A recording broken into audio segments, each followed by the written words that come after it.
Hello, this is Professor Azim Sutar from D.Y. Patil College of Engineering and Technology, Kasba Bawda, Kolhapur. Today, we are going to deal with the topic air pollution. Now, let's start. What is air pollution?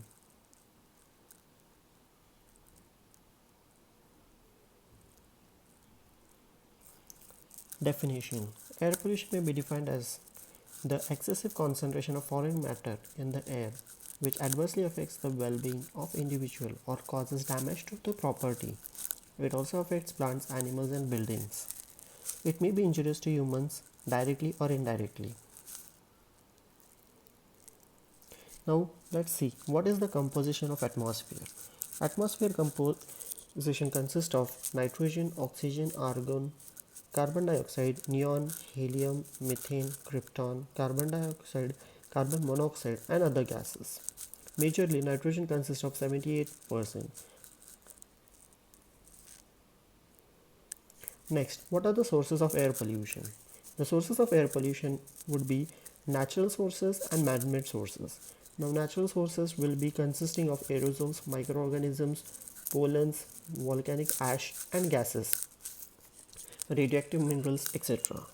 Man-made sources will be consisting of combustion of fuels like uh, com- combustion of fuels, industrials, thermal power plants, automobiles, agricultural activities, nuclear power plants, etc. Now let's move towards the next point, that is classification of air pollutants. According to the origin, can be classified as primary and secondary. According to chemical composition, the air pollutants can be classified as organic and inorganic. According to state of matter, the air pollutants can be classified as particulate and gaseous. Now let's see what are the effects of air pollutants. Effects on human health.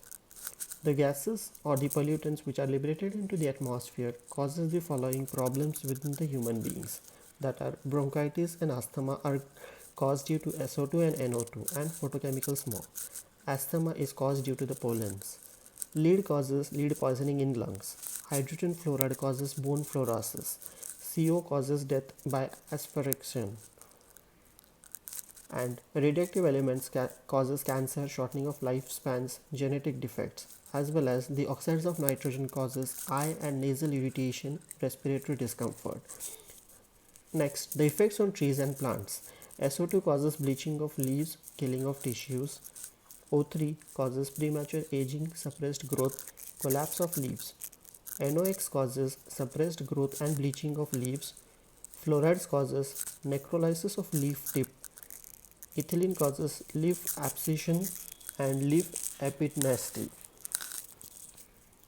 PAN causes suppressed growth, silvering of lower leaf surface. Now let's see what are the effects of air pollutants on animals. The air pollutant causes lack of appetite, rapid loss of weight, periodic diarrhea, muscular weakness, wearing of teeth and fluoride and death due to fluorine. Paralysis and difficulty in breathing is caused due to lead. Severe salivation, thirst, vomiting, abnormal body temperature and death in few hours is caused due to arsenic. Next, the effect on materials. SO2 causes corrosion. Acid deposition causes the damage to building materials. SO2, H2S and aerosol causes damage to paints and protective coverings. SO2, NOx and SO3, O3 causes damage to textile dyes and fibers. Ozone and PAN causes rubber cracking. SO2 causes deterioration of leather and paper. Effect on glass and ceramics. And there is also damage to the objects of art and architecture. The best example is the deterioration of the marble of Taj Mahal. Now let's move towards the next point of a syllabus or curriculum, that is meteorological aspects.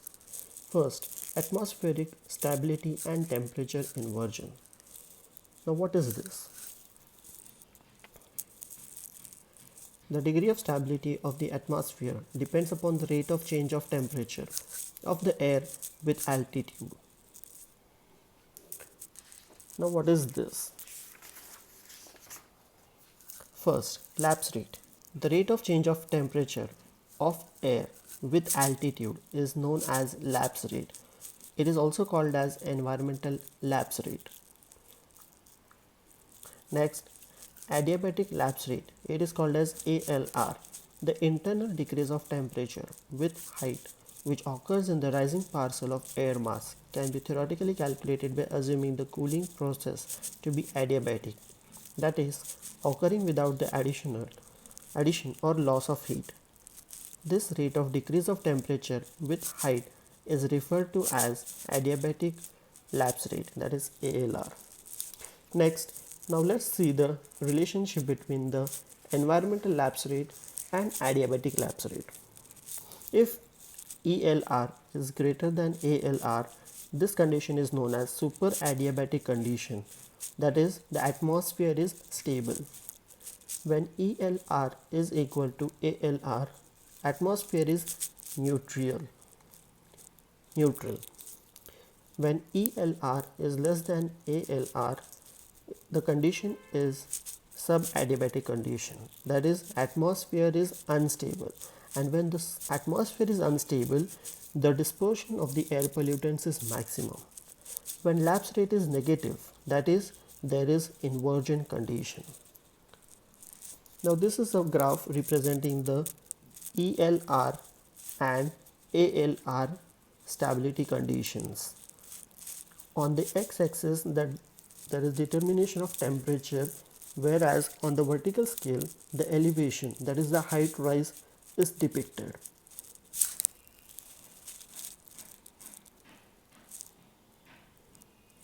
Let's move towards the next point, that is inversion. When temperature increases with altitude, lapse rate is positive and atmospheric condition is known as inversion. It is atmospheric condition in which a layer of warm air traps cool air near the surface of the earth, thus preventing the normal rising of surface air. Therefore, pollutants will not disperse in the air. Inverse is a frequent occurrence in the winter and autumn seasons. During inversion, the atmosphere is said to be stable. It results in more pollution.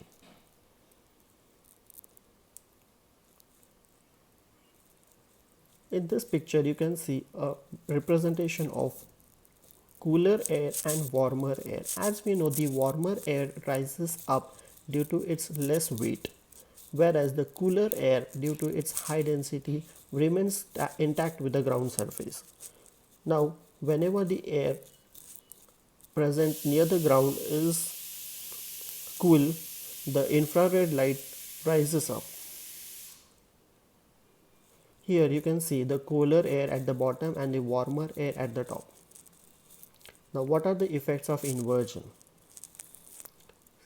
In normal situation, the hot airs are present at the ground surface and the cooler air rises up as we move up. As we move up, the temperature goes on decreasing. But in temperature inversion, what happens exactly? The warmer layer or the inversion layer is entrapped between the two cold air layers. Next point is plume. It is defined as the path taken by the gaseous effluents emitted continuously from a specific outlet such as chimney or stack or vent. Now here you can see a pictorial representation of the plume behavior. Different plumes, that is the gases eliminating out of the chimney, and its path followed in the atmosphere. Let's move towards the first plume, that is looping plume. This type of plume has a loop shape and it occurs in highly unstable atmosphere when rapid mixing takes place. The high degree of turbulence helps in dispersing the plume rapidly, but here concentration may occur near the stack if plume touches the ground. Here you can see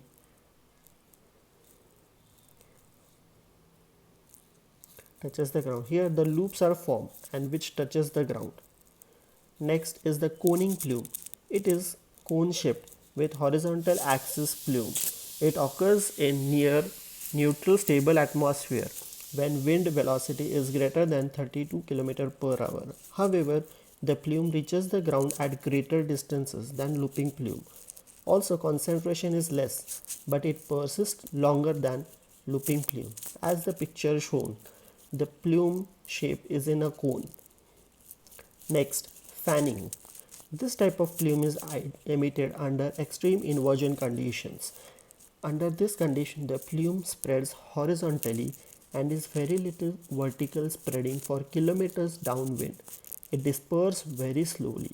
As you can see, a horizontal layer of plume is passing into the atmosphere without any disturbance, as it is entrapped between two layers.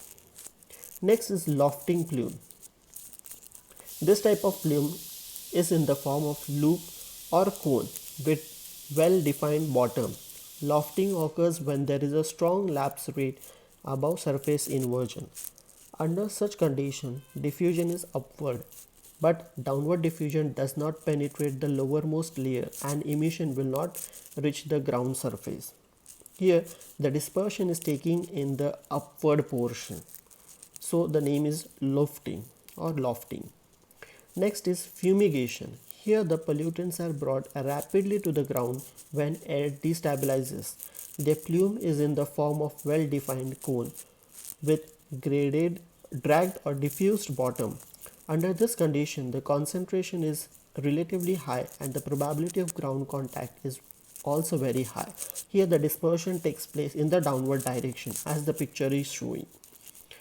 Here you can see the best examples, the live examples in the atmospheric stability conditions. This is a plume looping at 2 p.m. This is another example of plume.